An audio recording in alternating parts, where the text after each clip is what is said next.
네, 글로벌 경제와 증시 분석하는 고웨스트 시간입니다. 목요일 글로벌 콘텐츠부 이지우 기자와 함께하도록 하겠습니다.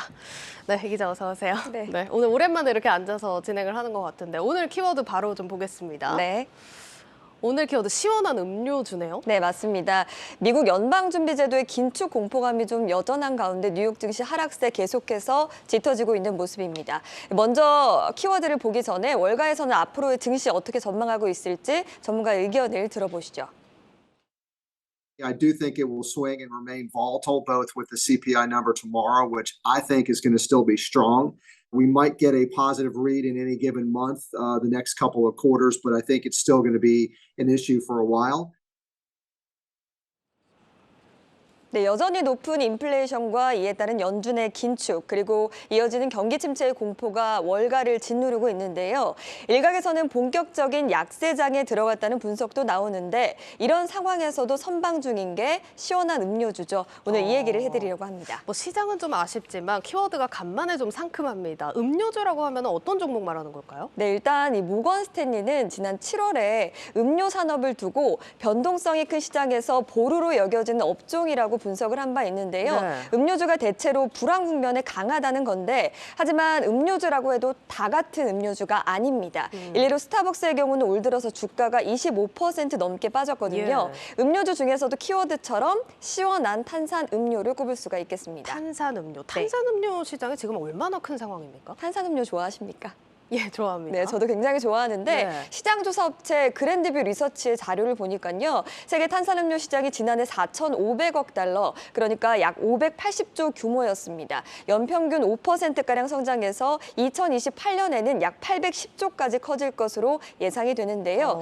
대표적인 종목이 이날도 좋은 흐름을 보여줬던 종목 펩시코입니다. 펩시콜라를 보유한 곳인데요. 3분기 실적이 시장 전망치를 크게 웃돌면서 4.18%나 상승하는 모습을 보였습니다. 확실히 주가 보니까 실적에 따라서는 크게 반응을 해주는 장인 것 같은데 일단 전반적으로 사실 보자면 아쉽지만 좀 기업들 실적 전망이 안 좋은 상황 아닙니까? 네, 맞습니다. 이 높은 인플레이션과 이에 따른 수요가 감소하기 때문인데요. 말씀드렸던 것처럼 탄산 음료는 계속 찾는 사람이 많기 때문에 좋은 실적을 내고 있는 겁니다. 심지어 가격을 올려도 마찬가지인데 가격 결정력이라는 것 때문입니다. 가격 결정력은 쉽게 말하면 상품이나 서비스의 판매 가격을 결정할 수 있는 힘인데요. 가격이 올라도 산다 이런 얘기로 예. 인플레이션으로 원재료 비용이 늘어도 원가에 대한 부담을 줄일 수 있는 효과가 있는 것이죠.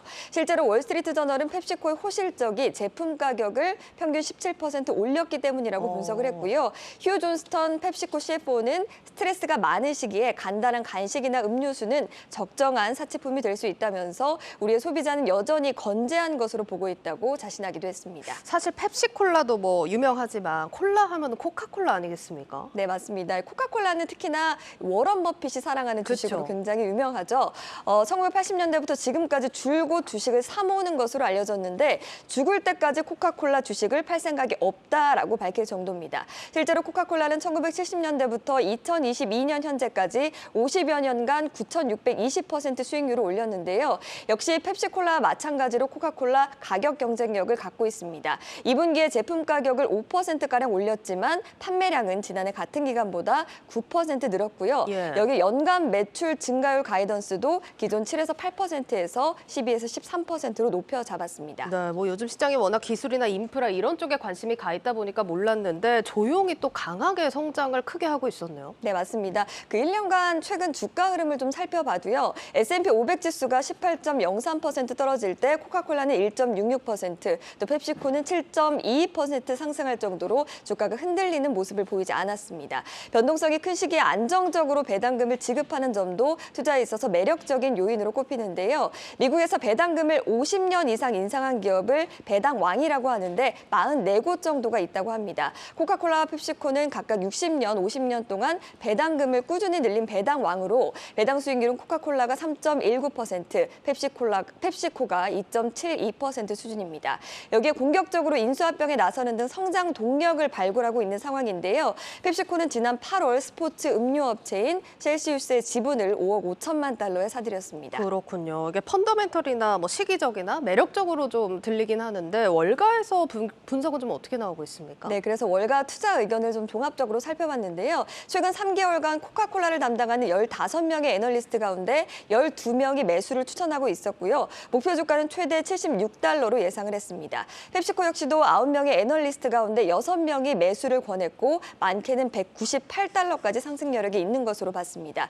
두 종목 모두 매도 의견은 하나도 없었습니다. 그렇군요. 근데 뭐 여전히 사실 거시경제 시장이 좋지 않기 때문에 좀 주의할 필요는 있을 것 같은데 어떻습니까? 네, 맞습니다. 골드만삭스는 인플레이션과 비용 압력이 지속되는 상황에서 가격 경쟁력이 결정력이 더욱 중요해질 것이라면서 우리는 기업의 수익성과 그 지속성을 평가하기 위해서 높아진 비용을 소비자들의 전가할 수 있는 능력을 볼 것이다라고 밝힌 바 있습니다. 하지만 결국 코카콜라나 펩시코 같은 곳들은 일종의 약세장에서의 피난처로 주식 전반에 걸친 우려는 여전히 큰 상황입니다. 당장 우리 시간으로 오늘 밤 9시 반에 미국의 9월 소비자 물가 지수 CPI가 발표됩니다. 월가에서는 9월 CPI가 전년 동월 대비 8.1% 상승할 것으로 추산하고 있는데요.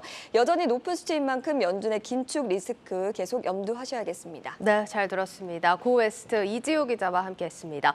오늘 저희 뉴스플러스가 준비한 소식 여기까지입니다. 여러분 고맙습니다.